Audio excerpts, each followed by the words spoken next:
મહત્વપૂર્ણ મુદ્દાઓ વિશે, જેમાં સૌથી પહેલા જોઈશું હરદાથી TV9 નો એક્સક્લુઝિવ ગ્રાઉન્ડ રિપોર્ટ.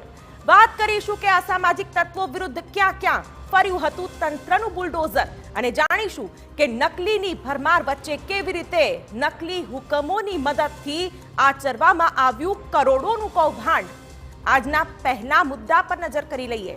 આજે સૌથી પહેલા આપને લઈ જઈશું મધ્યપ્રદેશના હરદામાં, કે જ્યાંથી સામે આવી રહી છે હચમચાવનારી તસવીરો. ન ઘર છે, ન ઘરના અવશેષ બચ્યા છે, ચારે તરફ બસ રાખના ઢગલા છે.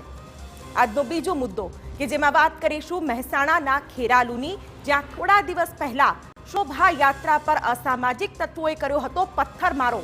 તે જ જગ્યા પર ફરી વળ્યું છે દાદાનું બુલડોઝર. આજે ત્રીજા મુદ્દામાં વાત કરીશું નકલી હુકમના નામે આચરવામાં આવેલા કરોડોના કૌભાંડની. લાભાર્થીઓએ સસ્તા ભાવે જમીનના હુકમની 2.5 લાખમાં જમીન મેળવી, અને પછી ખબર પડી કે આખે આખો હુકમ જ હતો નકલી. ચોથા મુદ્દામાં આપને લઈ જઈશું વલસાડ, કે જ્યાંથી સામે આવી રહ્યા છે જોખમી સ્ટન્ટના દ્રશ્યો.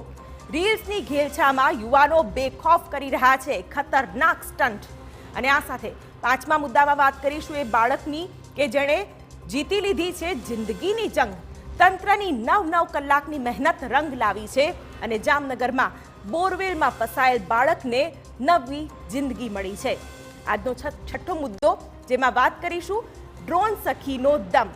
જી હા, હવે ખેતરોમાં ડ્રોનની મદદથી દવા અને ખાતરના છંટકાવ માટે ગુજરાતની મહિલાઓ પણ થઈ રહી છે સજ્જ. ત્યારે બુલેટિનમાં